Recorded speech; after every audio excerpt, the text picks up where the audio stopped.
God gets me all my business, and I'm just going to rely on him. I don't have to be known by that, but if I do my job really, really well, nothing hidden can ever, isn't going to be coming up to the top if all of a sudden you did it really right. Try to stay that way, and it allows me to keep great balance with my family, right? Thriving in Tandem. It's a podcast for you, the married entrepreneur that wants to win in business and marriage at the same time.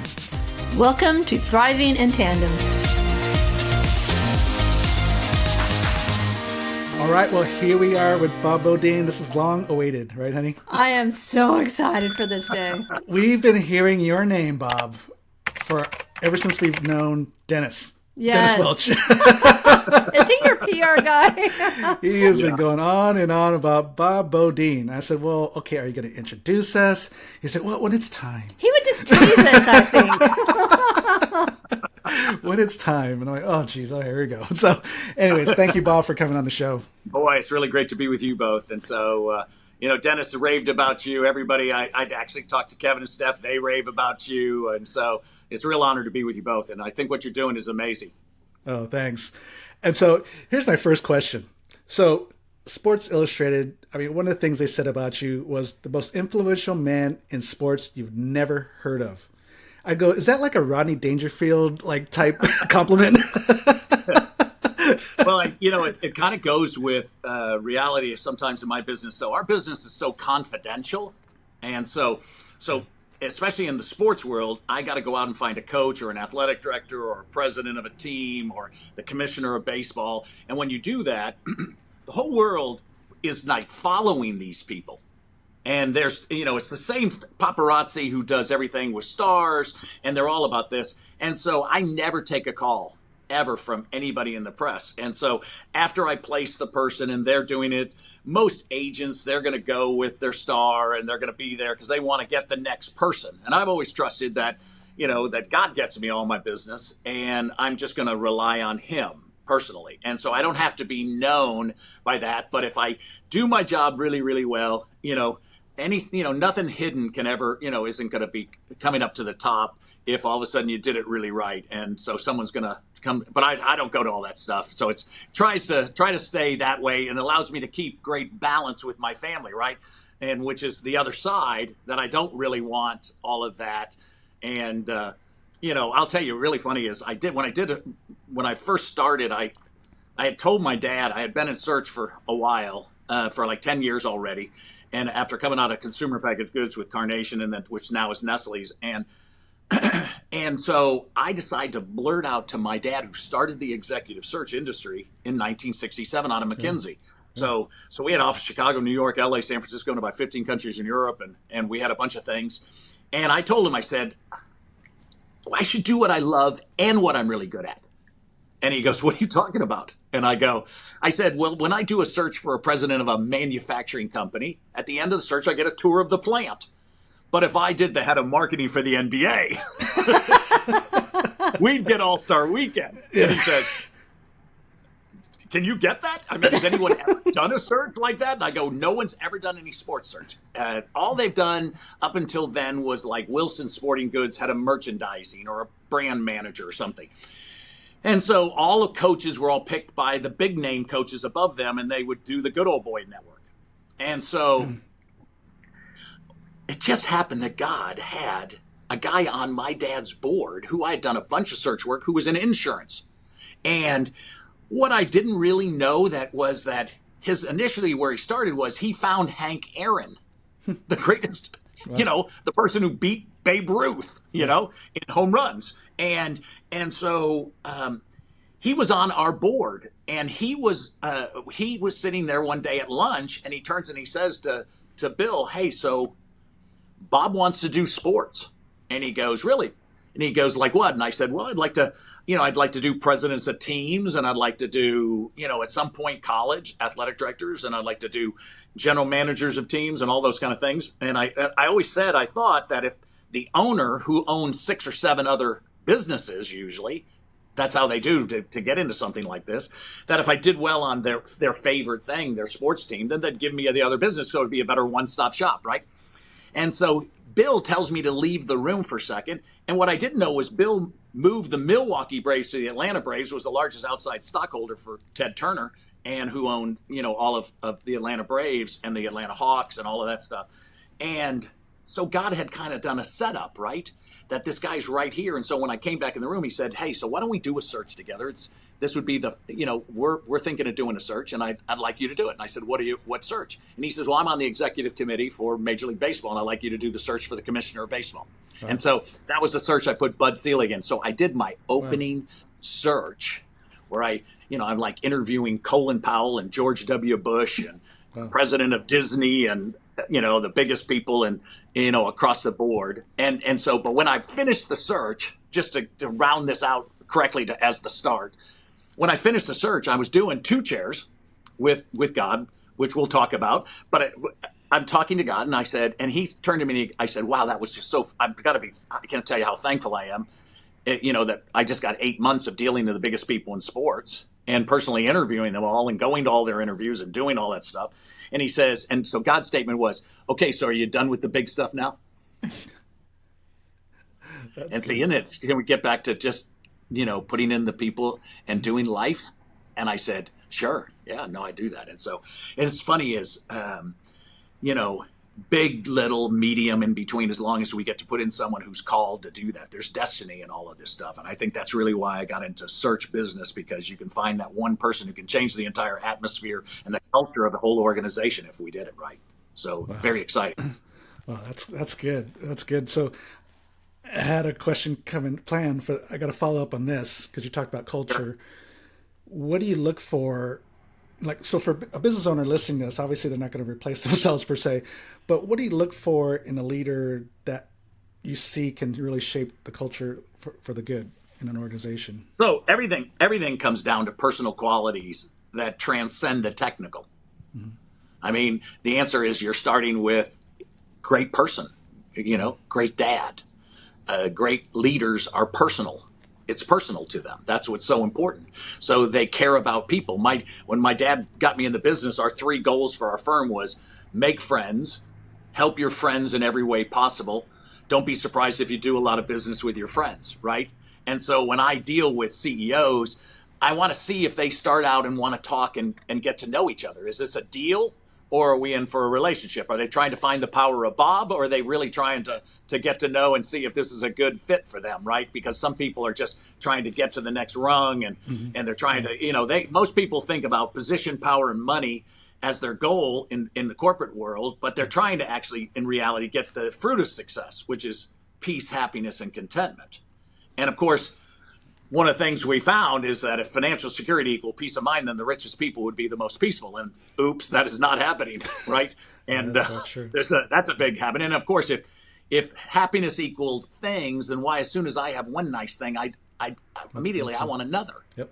And of course, contentment. We're as human beings, we're just never content. God created us to do great and mighty things, to do a calling that we were specifically called upon.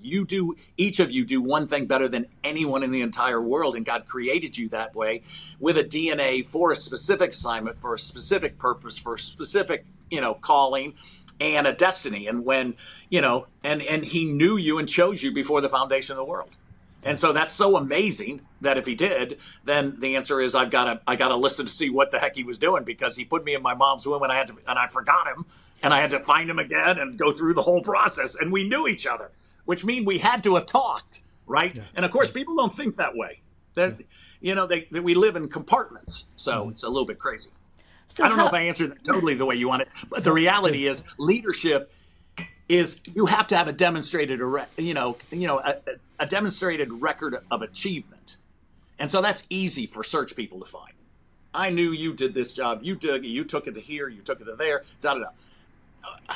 I immediately go in and try to find the people and I do a 360 reference check on just who you are and understanding, really how you lived your life, and, what mark did you have on all the people, and where did they go, and how well did you do with them?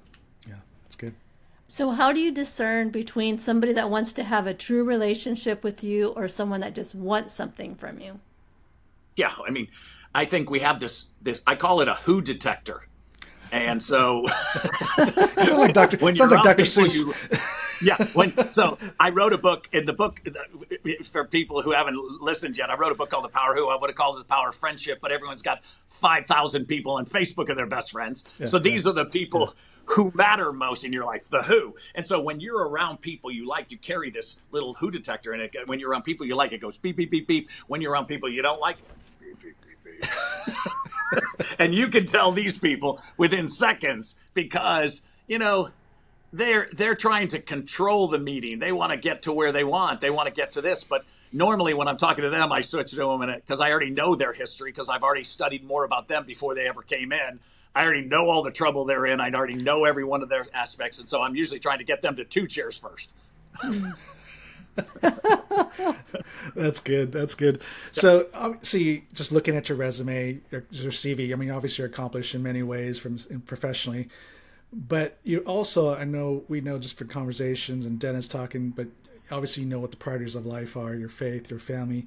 Have you always been this way? If not, what changed? And how do you maintain keeping the priorities in life with all the demands, from your business?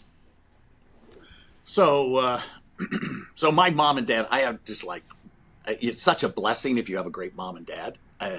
And so it helps you so much. My mom and dad were huggers and they loved you. I mean, so it makes so much easier for you to feel comfortable. And I had 2 older brothers and an older sister. And so I'm the baby in it. And so I had a chance to really. Oh, that's why. I now understand you. You're the baby. I saw everybody's trouble before me. And so you're learning by all their mistakes. And it's so good. And of course, my sister, if she would heard this, she'd be mad at me. She'd, what are you talking about my mistakes? And so one of the things that I found here is that my mom very quickly started to, shift in our lives, is because our faith was shifting from not having a personal relationship with God, just looking at it more transactionally. I happened to grow up Catholic. And as long as I was done with 20 minutes at church and I could watch the Chicago Bears, that would be good. So you waited to the 8:00 mass. Is that what you're saying? and listen, I'm not going to actually read the Bible. I mean, that's why we pay Father Mulcahy. And so my mom married into Catholic, and then she when about my sophomore junior year, my mom started to draw a line in the sand, right? And she had already had a 2-chair experience of really talking to God and spending time with him when she was young, when she lost her dad at 9 or 10. And so, and of course, trouble always has a way of drawing you quicker and closer to God, and at least to making decisions that says, I found out today that maybe, that the world doesn't revolve around Bob, nor does Bob have all the ability to actually do tough things. And so you're going to have to lean on something because I don't have that ability. And so when I was young, I really went to my mom and said, my junior year of college, I came home and you could tell the house in Chicago, we had moved to Chicago, and the house was halfway changed in the house by atmosphere because she was reading the Bible. And she was having conversations, and she had entered 2 chairs into her house. It's like entering from heaven, all of a sudden, an Ark of the Covenant, in where all of a sudden God's residing in your house. And it changed. And then I kind of looked at my dad and kind of said, my dad was Notre Dame, Roman Catholic. We could go to church and it could be in Latin and it wouldn't have mattered, And then, but my dad, my senior year when I came home, the whole house had changed. And so my dad was all in. And all because people, when you listen to me, we know of things. I mean, people talk about religion and like it's religious. It's personal. So this is all about an experience with something. I mean, and so you have to have an experience, and kids are looking for that today. They always say to me, Mr. Beaudine, I don't go to church. And I say, do you own chairs? And because, hey, wouldn't it be good if you could talk to him? What good is it to go to church if you didn't know God? This is about knowing something and knowing, because in this world, you're going to have trouble. And it says, be of good cheer. How could you be of good cheer if you didn't know something about what was happening, that this would have some basis? And, Nelson Mandela used to always talk about the subject when he spent 27 years or so in jail or something. And he always say, hey, so trouble, he says, I'm either going to win or I'm going to learn something. And so this always has a basis that God's taking you through something so that you could be ridiculously successful helping other people do what just happened to you and you figured out. And all the greatest entrepreneurs, all the people that I talk to, I love interviewing. I love my job because it's first around people. Number two is I meet the most successful people in the world, and you listen to their lives, and you all hear where they come back from, and they're talking about moments of trouble and turnarounds, and it becomes a story, and then stories are our lives. And so quickly, my mom just said to me, "Hey, one time when I was young, and this is what keeps balance through my life, is what started was." She just said, "Hey, listen, wouldn't it be logical that the guy who created the whole world would like to talk to you?" And he says, he's been calling the meeting. You didn't call the meeting. He called it. And so I started early doing it. And then what I found in all the time of going through having 3 daughters and grandkids and all of this, my daughters and everybody would see my 2 chairs, right? And so every single day, I leap out of bed to go to my chairs, talk to God first. When I put him first, I can then make an exchange for all the crap I got in my life and all the trouble, which everybody has. No one's, kept from that. And then what happens is he, at the same time, he takes it and then he gives me insight and wisdom and power and favor and peace and joy and enough for today. It's like manna of old days. You only get today. And then, hey, that's when Mom said, "Hey, well, Mom, the trouble didn't go away." And she goes, "That's when God says, see you tomorrow, same place, same time." I mean, this isn't complicated. But the problem is that you need to dump the cares. And so what we've been used to is always talking to God. That's our mechanism called prayer. But we never gave it to him. And we didn't expect him ever to talk back. And so what I'm telling people is, hey, I think you get 1 minute to talk. He gets 4.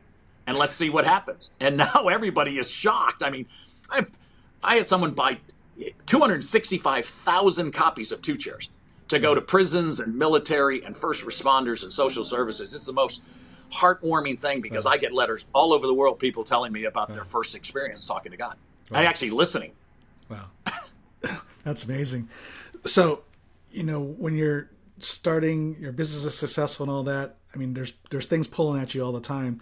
How have you been maintain, staying focused on your family, your wife, your kids, now grandkids? How do you do all that?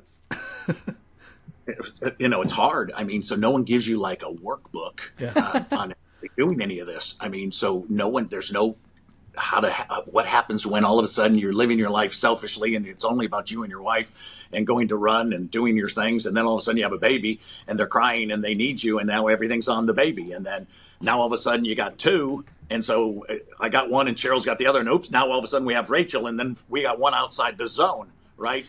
And then you have 3 daughters who are going to be in volleyball and baseball and this. And I coached every single one of my girls in every single sport. Wow. And I did 7 million miles on American. And of course, that's no badge of honor. Wow. And so the way I accomplished it was that I would do the good side of my business is I'd fly up and meet you in California and I'd turn around and I'd fly home. OK, and be at practice. I'd do my interview, et cetera. And then because I still had to meet you personally. There's no way in our business that I could tell you that this person could really do it if I didn't sit with them, right? Yeah. And spend time and really evaluate that and get to know them and know their heart and know them. The whole goal sometimes in meeting and interviewing is create such an environment of trust and relaxed that I tell people I'm erring on your side as my candidate, not my client, because if it's not good for you, it's not good for them. In the same way, having good dads and moms prepare you and train you to try to be the type of person that, you're building to marry. Mm-hmm. And so, I had prepared. And so just before all of a sudden I made a list of, God told me, he said, I want you to stop dating. I don't want you to do that anymore. If you want something you never had, you're going to have to do some things you've never done. And that means you're going to have to sit and listen to me. And he says, I want you to make a list of what you want in your wife. And so I made a long list of how good looking she was going to be. Of course you start there, right? Right. I just want to tell you things that I want. And this is how she's going to look, and da da da. And she's going to like doing these things, and we're going to be liking all the majors together, and minors, I don't care. And so he said that, and he said, hey, I want you to make a whole list of what she's going to be like as a mother. So I started writing all of that. And then he says, I want you to write a whole list on what it is that you want her family to be like. And so what's crazy is the story of Cheryl and I meeting is 6 months later, as a friend tells me I'm to go to this talk. And there's a guy who's who's coming in from New Zealand to give a talk at some church. And I come in and he gives this great talk. And I go, wow. I said, I walked up afterwards, introduced myself. I said, that was just fantastic. I said, I mean, and he was just so happy that I liked it. I went away, and then I thought, I'll come back one more week to see if he's still there. So I come back again, and the guy looks like Paul McCartney. I mean, you know, he's got that great accent from New Zealand. I mean, he's got this. And I said, hey, that was better talk this time. And he goes, that is so nice of you. Come to lunch with me and my wife. You bring your wife. And I go, I'm not married. And he says, come on, let's go. So we go to lunch. And of course, just like you two probably sitting with some person, and then you go, oh, I know the perfect person for you. and I go, nah, we just met. What are you talking about? He goes, no, I know. I go, what are you talking about? He goes, there's like 1,500 people at this church, Bob. There's only been 2 people who came up to me and said this was a good talk the last 2 weeks. You and this girl named Cheryl. Oh, that's hilarious. Oh, that's And funny. so he said, you got to come and meet her. And he says, I'm having this party, and it's a covered dish party, and da-da-da. I said, I went to SMU. I do not do covered dish parties. So now my ego's way out, and he goes, I'm telling you. He says, you don't want to miss this. And of course, and so I went. And of course, I walk in, and he meets me at the door, and then he says, there's Cheryl over there. And I go, wow. And he says, please, God, be the one on the right. And on our fifth date, she looked at me and said, hey, so where's this going? And I thought, wow, that's aggressive. Yeah. And so she goes, and I go, what do you mean? She goes, what do you mean? What do I mean? and so I said, so do I tell her that I made a list? I mean, I would say no. And so I blurt out, I made a list. She immediately looks away. She looks away, and I go, oh, crap, she thinks I'm a nut. She probably made a list. Back and said, when did you make your list? And I said, she said, I made this 6 months ago. And she goes, God told me 6 months ago to make a list. Ooh. And I said, go get your list. She has me working for my dad on her list. Wow. And the reason was she wanted to be in a spot where she wasn't traveling like her dad and her family and living in different towns. Oh, wow. And so she had moved her whole life. And so mine was going to be stable, right? And so I had her stable. Started out that way. I did. And of course, I tell people, I just did a talk on change. And I said, I'm going to be married to Cheryl 40 years this year in September. And I said, I've been in the same house for 36 years. And I've been in the same job for 43. You might think I don't like change. But there's nothing at all in a life that anyone who's listening about your life that's not going to change. With 3 daughters and trouble and jobs, and there's nothing about my job that's the same. My house, Cheryl's changed every room in this house. Probably and so 10 times. Oh, yeah, now all of a sudden it's not 3,100 square feet. Now it's 4,800 square feet. You know, it's all the same. And, of course, Cheryl and I still live on the bottom. We've never gone up. It's only for our grandkids and kids, you know. So it's all relative. So she can't get you to move, so she just keeps adding on to the house. Exactly. And so what's funny is that stable aspects of life is where your priorities are, right? What do you value? That's the key here. And so for us, Cheryl and I quickly kind of stopped and said, hey, that it would be God first, and then our family, and then third would be the person right in front of you. Yeah. And so God's bringing people across our path. He says that to me every day. So listen, so he says, are you good? He says, so listen, I got your problems. I don't want you to think about, can you do a day of good cheer? And I go, I'm going to try. And so he goes, and he says, so listen, I got 4 people for you to meet today. And I said, so who do you got? And he goes, you'll know. And he says, are you available? And I go, sure. And he goes, it'll be inconvenient.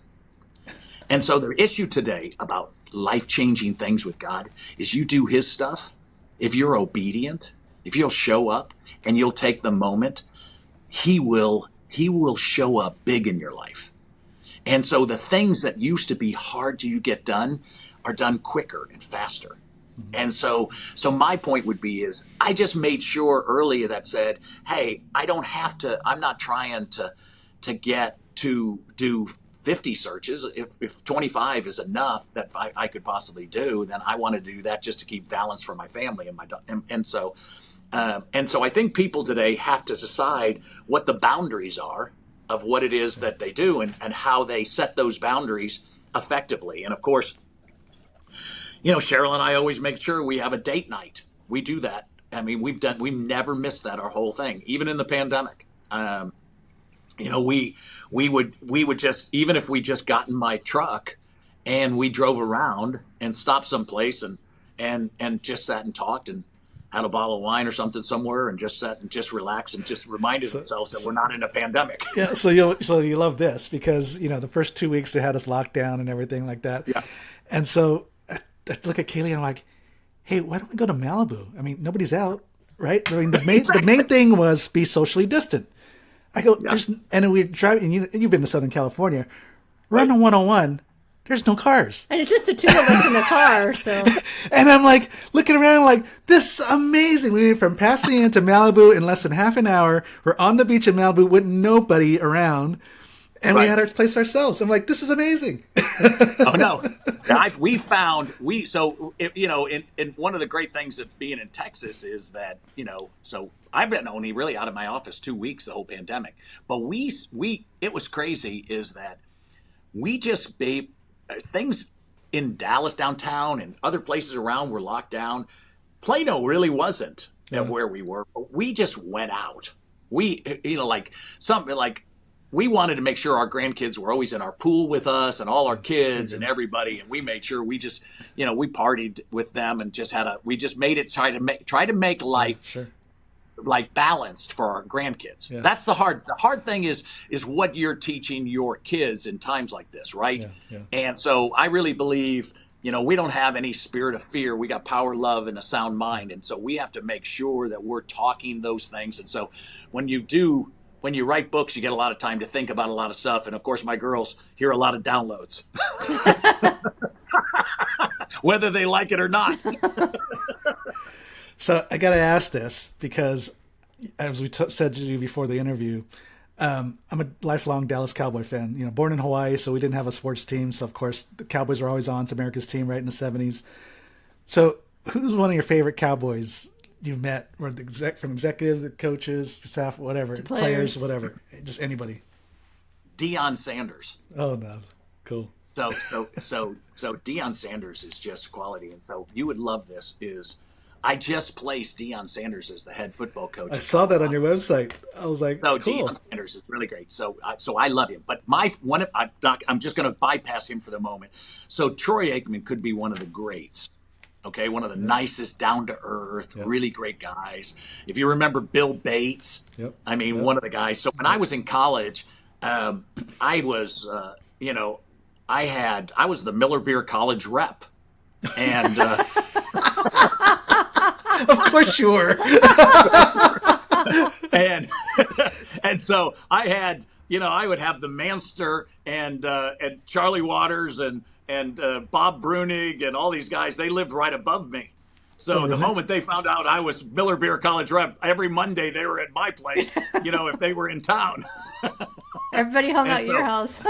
Yeah, they sat in my apartment, but it was kind of I looked at Stephen Jones, Jerry Jones, Jerry Jones, the most passionate person and the most charismatic, down to earth, person. And he's a real delight. He's totally, how a lot of people have lots of thoughts on Jerry Jones and I just love the man, and he's just really nice and kind, etc. And his son, Steven, is an Arkansas guy, and he's really great. But, we've gotten to know a number of Cowboys over the years, in this process who've had ups and downs in this side, and known, had a chance to get to know a little bit Emmitt Smith and Michael Irvin and Tony Romo and those kind of guys. So it's been Tony Romo. Now that's a guy who's really plays great golf. Oh yeah, no, he's great. But I have on my Power Who book, Troy Aikman endorsed it. And my book. And so one of the fun parts about that is when I see Troy, we don't see each other very much and et cetera. And he was really great friends with a guy who was his agent who was really close to me. But now when I see him, he goes, "How's our book?" He's waiting for the checks in the mail. Oh, that's cute. I like it. That's awesome. No, those are all great quality people. I mean, just from afar, I could just tell they're just character people. I love Hawaii. Of course, I placed June Jones, who was like, I placed him at SMU, and of course Norman Nakanishi, who runs a church in on Honolulu. I gave a talk one time, and he introduced me, and he was the pastor for the University of Hawaii team when June took him to the Sugar Bowl, and they were 11-1 and et cetera, and he brings me up to do a talk on the Power of Who, and he says I want to introduce Bob Beaudine. He's this, he does this. Of course, he stole June Jones. The whole crowd went totally silent and like they were ready to throw eggs. And I said, this was a lend-lease. He's just coming here for a little bit, and then he's coming back. The crowd got hostile all of a sudden, right? They didn't really hostile. I really thank Norman for his Christian, exactly. Exactly. Pray for grace. No, that's too funny. So I have another question for you. What is some of the common themes that you see among successful people? So I think really is this. So energy. So the energy that someone has, you can't see it. So I've always grown up loving like Sherlock Holmes because he had this uncanny ability of seeing what other people couldn't see. It was hidden right in plain sight. But you can't see energy. But when it walks in the room, oh my gosh. Everyone knows it. They feel the confidence. They feel like they're embraced. Everybody's celebrated. It's one of my big things that I tell people in jobs is that, if you take a job, you want to make sure you're celebrated and not tolerated. Number two is that you got tools. And of course, the number one tool you want is that, they're going to empower you to do the job. Number three is it's going to be about family. And I would put family first, but I'm not telling my wife about taking a job if I'm not celebrated and I ain't got tools. And then number four is we're going to create a legacy here. And last, we're going to make a lot of money. And so all five are even, but energy is what wins everything. It wins the campaign. It wins the job. It wins the girl. It wins everything. You ain't got energy. You ain't going nowhere. And so Robert's got great energy. And so Kaylee, first off, he's great looking. He's great looking. He comes in from Hawaii. He looks like he just surfed earlier today. I mean, this whole thing has got it's got a whole vibe. So I can totally get why all of a sudden, you got a good hang 10 kind of feel here. And so energy is one. Second thing that they all do is that they love what they do. They don't like it. Yeah. Yeah. So you can never be successful at what you like. Ever. You have to love it. And everyone knows it. And so if you love what you do, you're going to be ridiculously successful because you'll put in the hours. You can't sustain something you like. And so there's 180 words in the Greek language for love. We got one. So I love my wife, Cheryl, of 40 years. I love tacos, so it's really confusing. And so all 179 words are all better than like.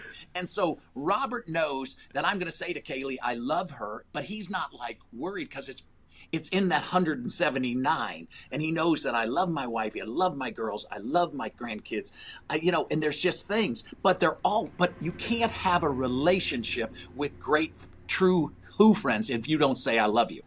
And so men have gotten this real problem. So 70% of men, have never had their dad say, I love you. And so I'm a big person to remind people that, the Jewish tradition is that they lay hands on their kids every night. They say, I'm proud of you. I love you. And I, as the dad, I give you my father's blessing. I give you the father's blessing here. And as he walks out the room, they do it every night. And they walk out the room, they say, you're going to do great and mighty things. This has had a transformative ability on Jewish kids all over. There's less than 1% of Jewish kids in prison. So if every parent or anybody who's watching today is listening, tonight you're going to lay hands on your kids and say, I love you, I'm proud of you, okay? And I give you the blessing. And it's whether it's a mom or a dad, the blessing walks girls right into their calling. And they are no longer striving. It makes men when they can be who you're supposed to be. We're all trying to know who we are, whose we are, in the path we're called. We cannot do that unless we're doing it. So Jesus walks around the corner. There he sees John the Baptist, and John the Baptist, oh, there he is. And so he comes up to him and he says, you need to baptize me. Oh, I can't do that. And no. And he says this amazing thing. Do this for us. See, he was doing it for the three of us right here and everyone listening. He says, and so he dunks him, he brings him up, and then God says, this is my beloved son. He gives him the Father's blessing. And the moment he does, he's out 40 days, 40 nights. He's immediately in his calling because no one even knows who he is. And so you're never too late to get the Father's blessing. Yeah. There are some people who do it. And so and when I do meetings sometimes, I'll say, if you didn't get the Father's blessing and you do not have your dad, and you want me to give it to you today, I will. And then I get them up. And so they have so much hurt, right? And I say to them, I said, can I be your dad for a second? And so they come in, we hug, and I say, oh my gosh, I'm so sorry that I wasn't there for you. That I missed these daddy-daughter dances, that I missed you and I didn't tell you enough. If I only knew what I know today, I would have told you this. Would you forgive me? And I don't know how to express that. Every single person then looks and you can hear them as I hear them. They say, I forgive you, Dad. And they come up to me afterwards and they said, I never heard your voice. I only heard my dad. That's so powerful. And so it's a God thing, right? God wants you to be successful, and you can't do that without energy, love. And then the last one is time. Time's our enemy, but timing's our best friend. It's a paradigm. And so my point is, listen, this is the day. We're going to rejoice in it. We're going to be glad. Today's our day. I can't do anything more joyful than to be on the show with you. And that what people are listening to, they're going to be blessed because we're sending a blessing to them today. That they can do great and mighty things. That forget it. You're not late. You're not too old. You're not too young. Your marriage isn't messed up. Forgive each other. Stop it. Yeah. This unforgiveness thing is something that Cheryl and I are really big on, is that, hey, stop. And so you're thinking too much of yourself in this process, right? So we spend a lot of time and we make sure we always say, hey, we're really sorry. Well, and it's usually me. You just have it on a tape recorder. I go in one time. It's really funny. I go to God. I go to God and I said, can you believe, Cheryl? I said last night, I'm so mad about this. It just bugged me like this. And then God goes, is she here? And it's like, 5 o'clock. I'm meeting in the morning. And I go, no. And he goes, we'll just deal with you. And then later, of course, he gives me the zinger nicely. Bob, I gave her to you as a gift. Okay, Wow. I'm sorry. Wow. Well, Bob, so tell us a little bit. We've sprinkled in, acknowledge Power of Who in 2 Chairs. Tell us a little bit more about Power of Who in 2 Chairs. Why should people get it? I know for me, reading the Power of Who, especially in business and marketing, a lot of people are always reaching for stuff when it comes to marketing, right? And I've always been a big believer too, just like you are. Man, you got what you need.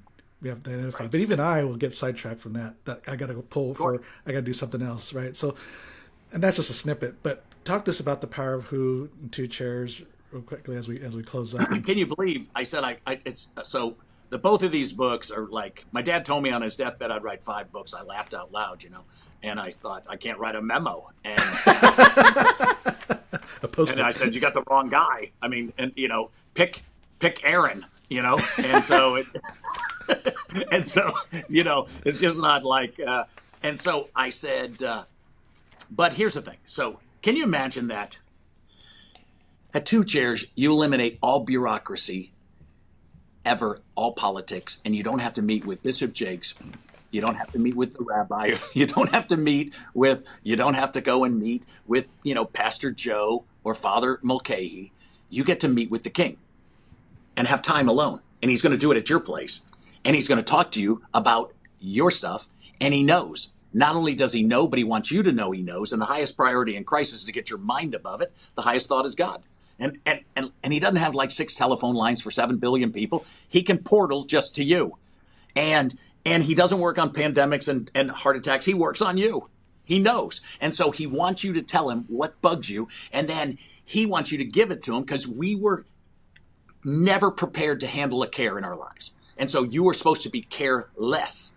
And then once you do that, so what happens in cares, if you have them, is I'm thinking about my daughter Allie, I'm thinking about Bo, I'm thinking about this, and my eyes have lost Kaylee and I've lost Robert. And so I can't even talk to you because I'm totally consumed with me. And so during that, he makes this great exchange. And then he fills you, because first off, just in the presence of God is fullness of joy. And of course, joy of the Lord is our strength. So I'm already joyful, and I'm going into my day with a whole new perspective that I can do all things through Christ who strengthens me. Then you go out into your world and he gives you the power who. So the power who was, how about this? You think of something you want. You think of something that's on your mind. And we need things in our lives. We need lots of things. There's always things that are something that's coming up. I need a babysitter. I need a hotel room. I need a car. I need this. My thing just broke down. This did this. My car's no longer. I'd love a new car. I deserve a new car. I got this. I mean, the things that we go through in our list. I'd love a vacation. I want to get my wife a really nice, necklace. I never get her anything nice. I'm not doing this. I'm whatever you're saying. I need a new job. I need to be celebrated and not tolerated. I'm settling in for something that's really bad. Hold it a second. Stop. You already know everyone you need to know. That's the byline of the power of who. So you were given specific people in your life to help you do things that you couldn't imagine. What if those people weren't happenstance? What if they were strategically given to you to help you find that place in life you always dreamed about? And what if we've missed it all along up until this moment, that we're not getting our destiny? Why? Because we've neglected the people we were always supposed to be around, our friends.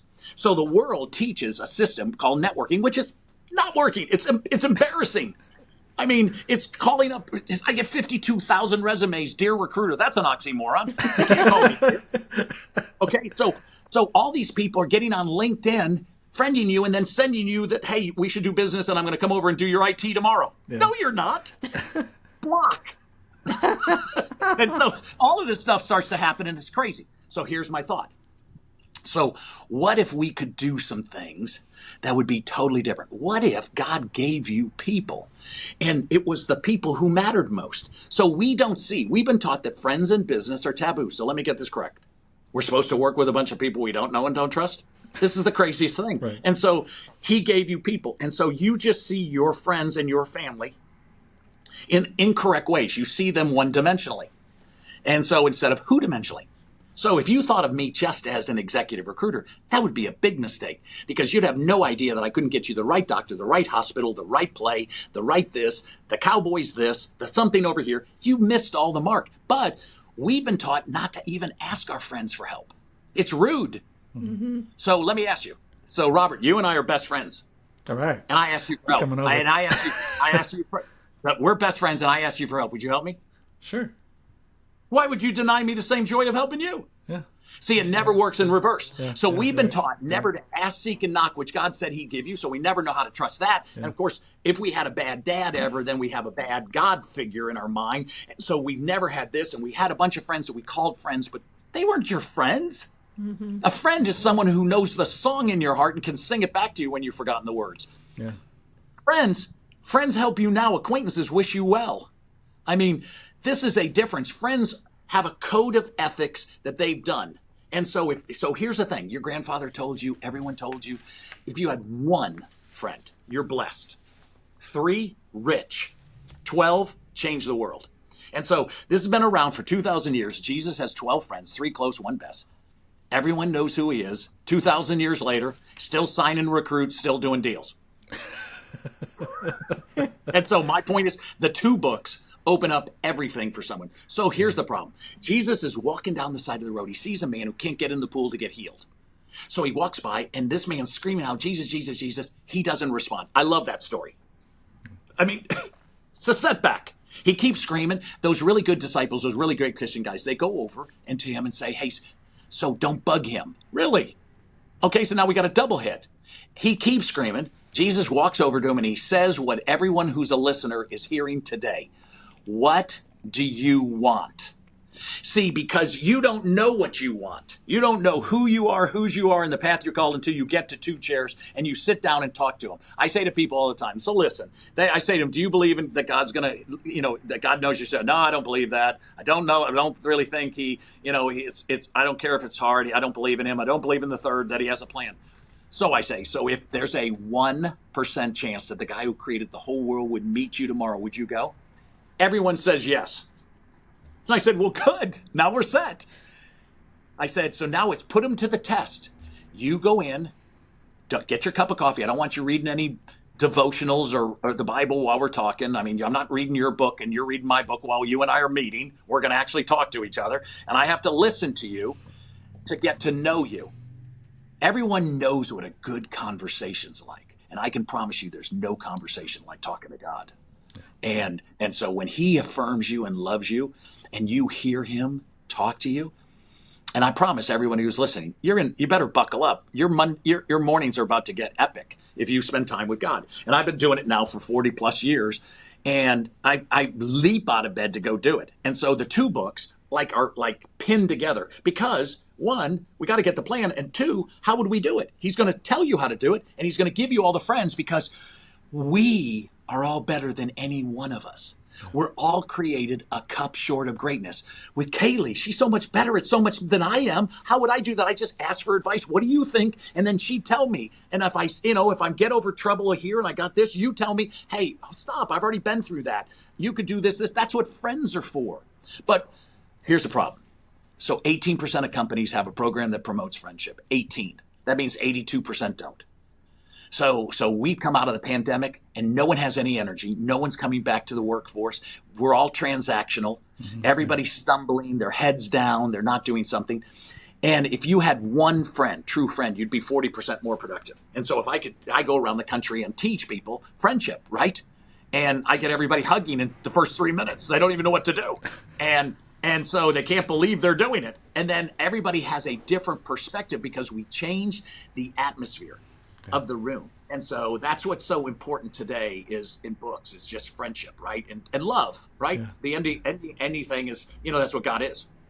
Mm-hmm. Awesome. Bob, thanks so much. Yes, I mean, obviously we can probably go on forever, but thank you so much for... I talk too much. No, this is good stuff. I mean, this is awesome. We don't want it to end, but... And it's so good because, I mean, even at the end of this interview, I mean, you just delivered just even more gold. And so it's hard to stop, but we need to because obviously we all have lives to lead. But thank you so much, Bob, for being on the show. We got bobbeaudine.com on there. Anywhere else that they should, keep in touch with you, or is the website the best, or what? So people are always saying, so every single day I put up inspiration and encouragement on social media. That's it. That's all I'm doing. I'm not trying to do it. It's things that God gives me at two chairs to remind them who they are. And so when they like something, heart it and send me a quote and then and message me. Just say, I can't believe it. I heard you on with Kaylee and Robert and hey, da-da-da-da-da. And then they'll be shocked. I'll respond to them. All right, I'm going to test that out. Oh, I am too. All right, I'm going to test this out as soon as we get off the call. Well, Bob, thank you so much for being on the show. Thank you for saying yes to us. We're so honored and pleased that you came on. And me too. As you're listening, I know you've been blessed by this, so please share this with another entrepreneur that needs to hear this because I'm sure they do. And so with that, we'll see you next week, and God bless. Thank you for listening to the Thriving in Tandem podcast. Please visit our website, marriedentrepreneur.co, for a variety of free resources to help your marriage and business succeed. And feel free to leave us a review and share this episode with another married entrepreneur. That would mean so much to us. See you next week.